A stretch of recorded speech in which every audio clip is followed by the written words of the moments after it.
Gods and goddesses in training, welcome back to the channel. Over here again. We are driving up to... well, technically the area of Lake Topo, but yeah. Yeah, Lake Topo.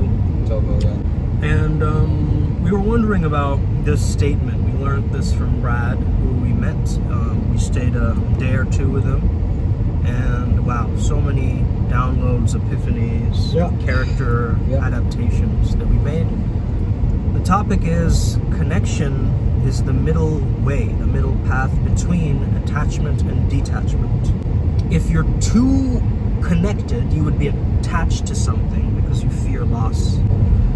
If you are detached from something, you are disconnected from it completely. So this is why connection is such a powerful bridge, because it's the middle way and it's a pathway towards truth instead of fabrication, staying in the mind. So what's coming up for you, Ryan G, with this topic? On the topic of connection, it's like the saying, when the rubber meets the road. When the rubber meets the road, man. It's brother and sister, you think you have a plan until you get punched in the face. Are you willing to follow through with the plan when you get punched in the face? Maybe that's up to you. But you need to be willing to course correct in order to let go of things that no longer serve you.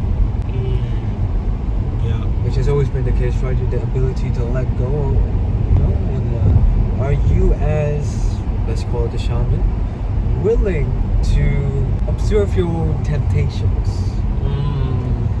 Observe in what ways you get so involved or over-involved in the mental gymnastics, that you forget the true purpose of whatever it is that you're doing. Yeah, because the ego plays in the world of comparison, two different things, and it always splits the mind in two. But to clarify, I don't believe the ego is a bad thing. It is meant to help you survive. It's a facilitator. It is a facilitator. But the moment the facilitator becomes a dictator, that's that's when I have a problem. That is no mas. That is seriously not good. And if you have such a deep level of obsession, it becomes, from the wrong place, because obsession is from a place of lack and scarcity of fear, and I'd rather come from a place of passion. It reminds me of the Disney movie Soul, how the lost souls were described as being so obsessed with something that they were off their purpose, off their path. And then it becomes an addiction, a feeling of lack, which is the opposite of connection, according to me. Because you're craving something that is external to you, and it's trying to fill that void, but the only way that void can be filled is if you connect with the present moment. The takeaway that I got from Brad is like, you gotta be in between like Eckhart Tolle and Jocko Willink. Like Jocko Willink is all about like self-ownership, owning yourself, taking responsibility, accountability. And Eckhart Tolle is all about, hey, let's bring it into the present moment. So having a combination of both makes you an integrated man or woman. I would even say, you as the individual experiencing you need to be willing to be able to do both, and be able to, it's like a gearbox. You need to know when it's time for 1 and 2 and reverse, and learn to play the game. And with playing the game, I'm willing to no longer do the things that used to bring you great pleasure. Because at some point it becomes less about fulfillment and more about coping. It becomes about filling a void. And with it also it becomes about, using other people for stupid reasons. I'm not here to use anybody. I'm here to collaborate for whatever purpose, preferably a higher one. And that's all I'm here to do. Like when I was looking at my core wound, my most core limiting belief, it was I don't belong. And then I realized, what don't I belong to? Like, I don't belong to myself. Like, I'm not owning myself, And so it really comes back to self-value rather than seeking value outside of you. I think that's a very big download, at least for me. And another one that was very powerful is this idea of time. Like, a lot of these negative entities that we come across, they want to keep us in the past or the future and get us to loop those stories and memories and traumas and different things so that we don't remain present. However, we can only understand when something is off our baseline that something is up, you know? That something is up. And that's what Bugs Bunny always says, right, when it comes up his own hole. Yeah. The rabbit hole, so to speak. Yeah. He's always asking what is up, Doc? And What's that's up, what Doc? I What's up, Doc? am asking the viewers, the adepts, and everybody that is present with us today. Right. What is up? What is the last time you have observed your own emotions? I like that, man, because time is also vertical in the present moment where you can access all these parallel dimensions. Yeah. And that's why I keep saying you, as the individual, the shaman, the mage, the sorcerer, etc., get to decide what is of importance to you. And if you notice that you've been coping, you've been this and you've been that, and you start to see a pattern. You start to see that all of these coping mechanisms, etc.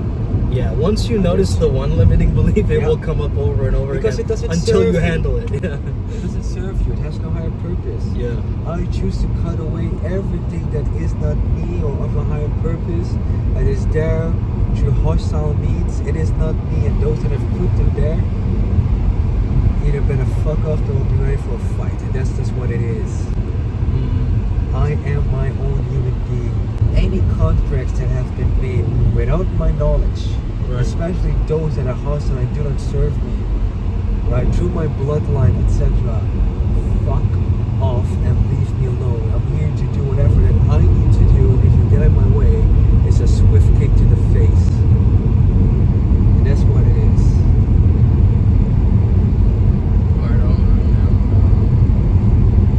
I think that, remaining connected is where the real challenge is. It's like you Yes. can be connected for a quick minute or something, by doing some task or being in a drum circle, Yes. meditation retreat, something.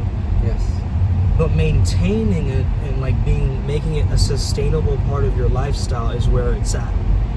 And that's really what we're building towards, is how do I stay connected eternally, forever and ever, not just... That's going to be the game. Yeah, that's Because I'm starting to understand what the ancient monks completely removed themselves from, the society life. And only come down from the mountain to give service. Right. And many people will not understand them, but they're not there to be understood. They're simply there to give. Yeah, you can know the whole world by looking out of your window, because you that's where you reside, in your home. So that's your consciousness, and the more you travel around, it's like you're expanding your consciousness in a way. Well, that's something I have noticed, because it's like the third year we're doing this, right? Yeah. And it's very likely that we're going to do multiple travels in a year, be it for our career, personal life, and especially for Primal Sutra, of course. Yeah. And let's say a country like this, it expands my horizon. It makes me understand what I'm missing. Now that I've eaten its food and etc., I now realize how poor we are in the Western society, and I'm meaning Western Europe, etc. How come we deem ourselves so rich while the food is so poor of quality? It doesn't make sense to me, man. I don't want to have beef that tastes so plain. Get the hell away from me. When we eat food in New Zealand, I feel like I've become alive. I'm healthy. It's only today that I have a bit of a stuffy nose because I haven't slept well. Did a job interview at 4 in the morning because I'm a soldier and I'm here to get a job done. Right? And of course, because of bad sleep, I have a bit of a stuffy nose, but I decided doing what I did had a higher purpose, and this is a small price to pay. Fuck it then. Yeah. And that's why to all those who are viewing this, especially the adepts, I want you to exactly why you're called for. Check with us if you feel the need to contact us. For those of you who are not part of Primal Sutra or our adepts for that matter, feel like you want to join, contact us and let's figure it out.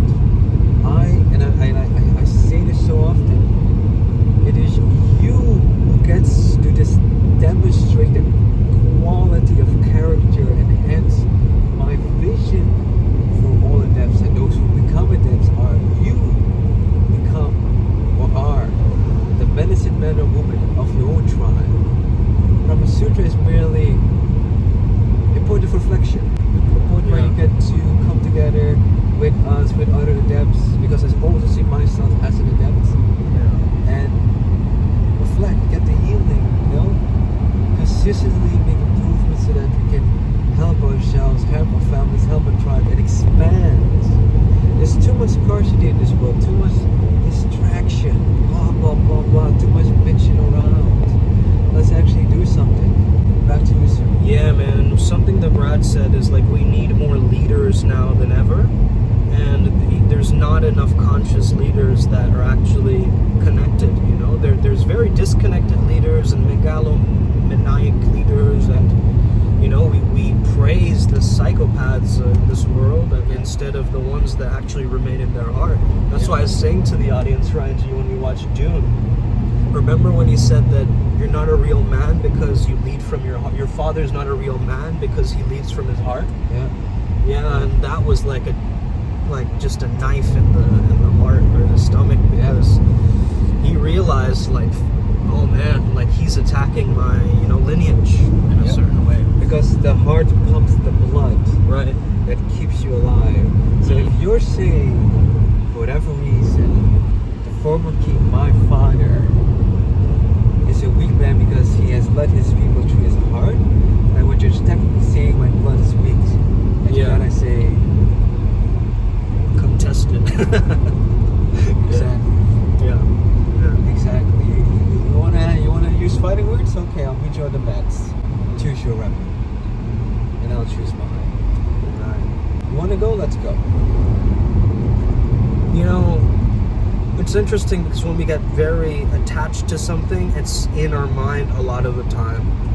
And when we get detached from something, it's basically not on our mind at all. We've kind of numbed ourselves to it. It no longer holds the weight that it used to. Yeah. I mean, I'm dealing with some relationship stuff, and when it comes up, I have found that when I genuinely express myself about my concerns, I have the ability to let it go easy. It could be like a random aspect of me just bitching around or whatever, and I talk about it in a conscious way, because I am attempting to understand why it triggers me, where it comes from. I get to feel the way that it feels, and then when I'm done feeling, I get the chance to expand and feel the gratitude and love I have for this individual and the full relationship, regardless of whether we will or will not have a continuation of what we had. Yeah, what if she's stalking this channel right now? And I say, I still love you, I still care for you, and let's talk to 25th. Yeah. Alright. A lot of people think that spirituality is about completely detaching from the experience because, there's so many laws and Taoism and Bhagavad Gita and these spiritual texts that talk about it. But I think a lot of the time texts and these things are also very misinterpreted to serve the ego. I serve a lot of egos, but yes. Yeah, serve a lot of egos, and we have to come back to our own original blueprint, our divine nature, in order to actually learn what's the right thing to detach from. We can't just detach from everything because that's still an attachment. You know what I mean? It's still a craving. It's like if you're saying that I want to get rid of all craving, that's still a desire, that's still a craving. So it's freed from desire, Yeah. Have your body and mind purified for the soul to come in. Yeah, and I think culture makes it so that freedom and love are two different things, but I think if it can coexist together, that's when it really starts to take. Well, to add on to inner that, power. I believe coexistence can be combined with collaboration. Without further ado, peace and love. Upward spiral.